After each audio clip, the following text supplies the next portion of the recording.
अस्सलामुअलैकुम नाज़रीन, न्यूज़ से हाजिर हूँ और मैं आप लोगों को बताने जा रहा हूँ एक न्यू खबर आप लोगों के लिए। इंतज़ार की घड़ियाँ ख़त्म हुई। पंजाब पुलिस का जो चलान फार्म है वो अपलोड हो चुका है और 22 लाहौर जो है इसका पेपर ले रहा है और चलान फार्म भी आप अब डाउनलोड कर सकते हैं। इसके बाद 7 मार्च को जो है आप रूल बस स्लिप भी डाउनलोड कर सकते हैं और इसकी डेट जो है फिक्स हो चुकी है, अनाउंसमेंट हो गई है। तो फ्रेंड्स, मैं आज आप लोगों को बताने जा रहा हूँ कि चलान फार्म किस तरह डाउनलोड करना है और किस बैंक में पे करना है, कितनी अमाउंट है।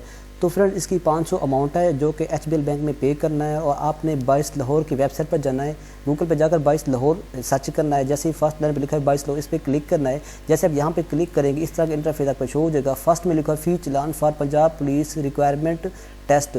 यहाँ पे आपने क्लिक कर, जैसे यहाँ पे क्लिक करेंगे तो इस तरह का इंटरफेस आपको शो हो जाएगा। इस फर्स्ट वाली खाने में आपने CNC नंबर लिखना है विदाउट डैशेस। जैसे यहाँ पे आप CNC नंबर देंगे उसके बाद गेट में इन्फो पे क्लिक करना है। यहाँ पे कुछ नहीं लिखना, गेट में इन्फो पे क्लिक करना है। जैसे आप यहाँ पे क्लिक करेंगे तो ये तमाम डब्बे खुद ब खुद फिल हो जाएंगे। इसके बाद जो आपने सेव एंड डाउनलोड फार्म पे क्लिक करेंगे तो आपकी जो चलान फार्म है वो डाउनलोड होकर आ जाएगा। उसको आपने HBL बैंक में पे करना है। यहाँ पे टोटल अमाउंट बताइए 500, ये आपने पे करनी है और 7 डेट को आपका जो है वो रूल बस स्लिप भी अपलोड कर दी जाएगी। उसके बाद आपने रूल बस स्लिप भी डाउनलोड करनी है। तो ये तरीकाकार है चलान फार्म को डाउनलोड करने का। तो उम्मीद करें वीडियो अच्छी लगी, लाइक और कमेंट्स कीजिए, चैनल को सब्सक्राइब कीजिए, साथ में बेल आइकन दबाएं ताकि पूरे पास जितनी भी जॉब्स अनाउंसमेंट होती है और कोई भी इन्फॉर्मेशन जॉब्स की दी जाती है बिला तखीर उसकी नोटिफिकेशन आप तक पहुँच जाती है। मिलते हैं नेक्स्ट वीडियो में, तब तक के लिए अल्लाह हाफिज़।